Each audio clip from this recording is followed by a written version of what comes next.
Unsuccessful people do the wrong thing. Successful people do the right thing. Wealthy people own the right thing. Until you have ownership, you have equity, right? You have assets, you are not wealthy. So don't be thinking about, oh, I've got a business doing X amount of millions of dollars. And for most of us, you're still working in it or maybe on it a little bit, right? Unless you sell the business, that's a big exit. Or you're taking the profits that you make, and what do you do? What do you do? That's when you build that asset column. That's when you start owning things, right? Wealthy people, they own. They own real estate. They own shares. Look at Warren Buffett. He owns shares, right? Look at Jeff Bezos. He owns shares, right? Unless you own something, you're not wealthy.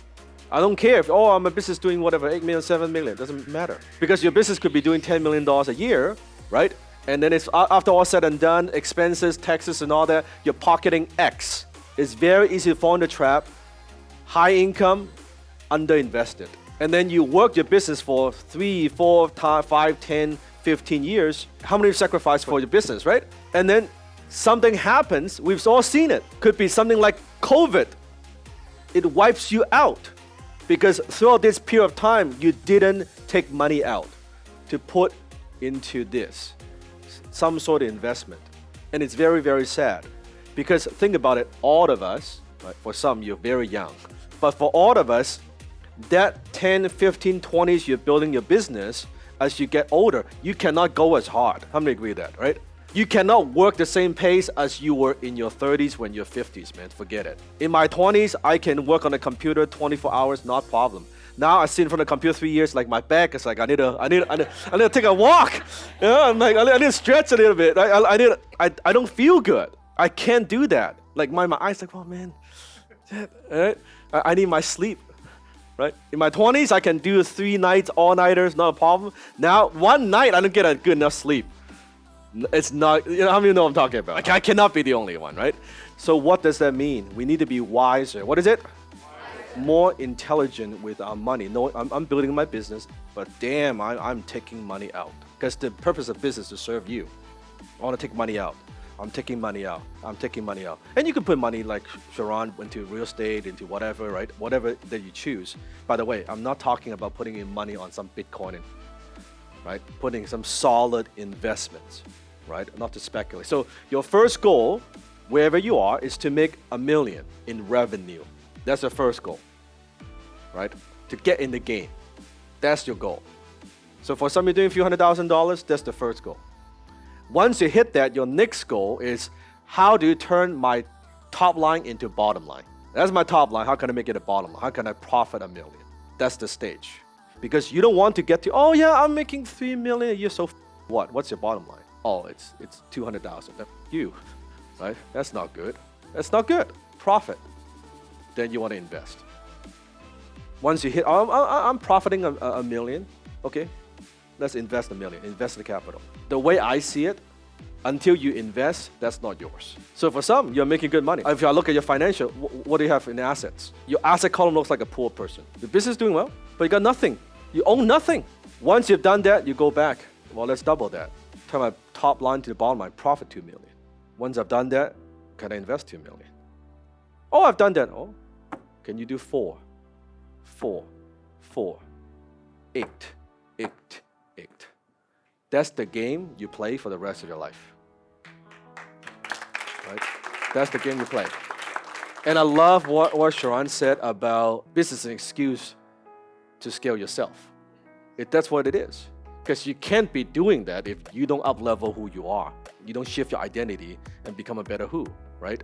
You need to be a different CEO, different business owner, different entrepreneur to run an 8-figure business. You can't do it the same way, with the same skills, with the same leadership, same mess, same disorganization. It doesn't work. There's no way. So it forces you to be better. Yes? So that's why I'm excited for the next speaker. I want to just give you a little bit of history when I met Ivan and how we met. It's so important. So as you know, as I am making more money, right, profiting more money, I want to invest. Ivan doesn't know this, but in my late 20s, I angel invested in a bunch of businesses, 10 of them, writing a little small size checks, right? all 10 lost money. Right? As an angel investor, I don't feel like an angel. I feel like a devil, man, because everything is dead. You know? I don't know where the term came from. You know, it's like the kiss of death. You know, I invest in the business, you're dead. You know, in the business, you're dead. And I'm the devil investor. Take my money, your business will be dead. You know. And I thought, oh shit, I mean, I'm not good with this investing angels things because it can't be all 10 are bad. Now, here's a question. Are those bad investments or because I'm a bad investor? I'm a bad investor, right? There's no bad car, it's bad driver, right? So I was a bad investor. But I've always had, since early on, an interest in tech, right? And honestly, in the last, 6-7 years, I thought, as I make more money, I want to, where am I putting my money? Put in real estate, put in different things. I don't have my money in the stock market, zero. I don't have zero money in crypto or anything like that because people ask about it, I'm zero, right? So where am I going to put my money? And from what I saw, the money's in tech. Why? Because write this down, software eats the world. Everything that we do, everything you use, everything that we use to run our businesses, everything, our day-to-day lives, you cannot go through a day without touching some sort of software. True? Without something. And do you think, let's say, 5 years from now, 10 years from now, do you think we'll use less software or more software? Do you think we will be less relying on software or more relying on software? Okay, so then that tells me I'm a consumer of software, I'm a user of software. Someone is offering that and someone is getting super rich on the other side. So I ask myself, if I want to invest, I want to be in that. I want to be on the receiving, how can I ride that wave? Because I know this is happening. Healthcare, financial, insurance, transportation, communication, you name it.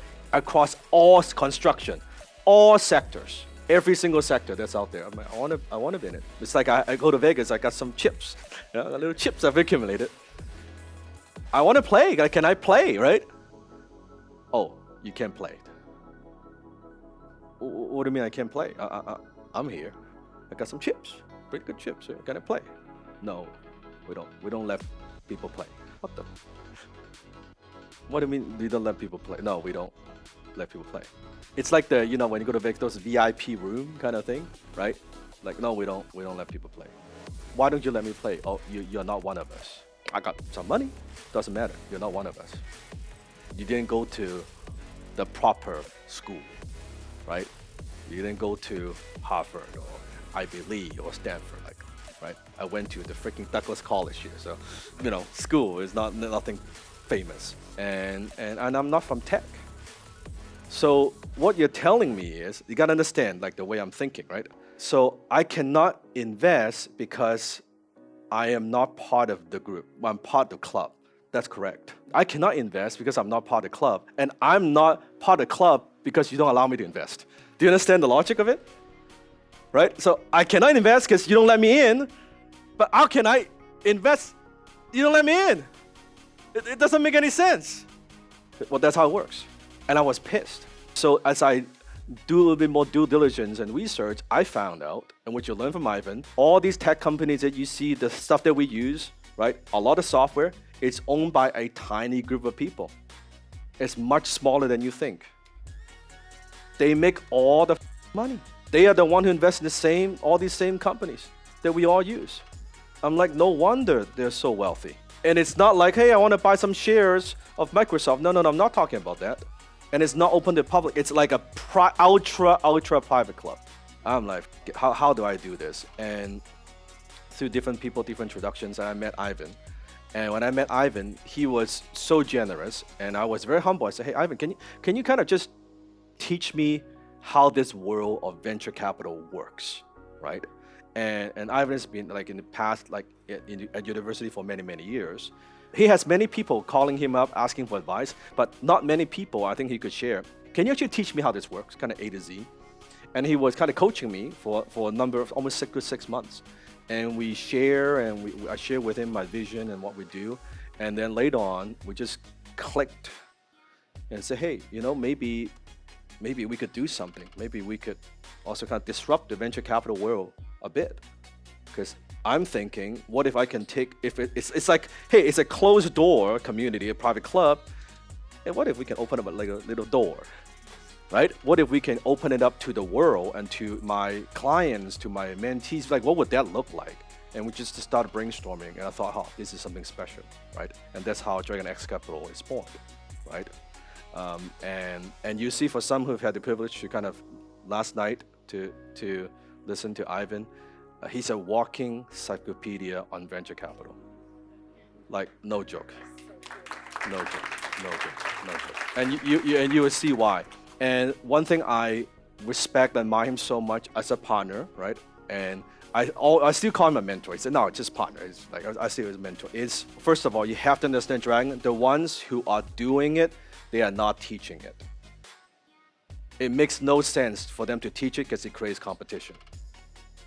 And even they teach it, you can't do it anyway.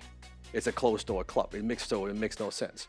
The ones who are good at it, most often they do it and they don't know how to teach it either. They can't explain it to you anyway. What's the difference between this and this and this and that?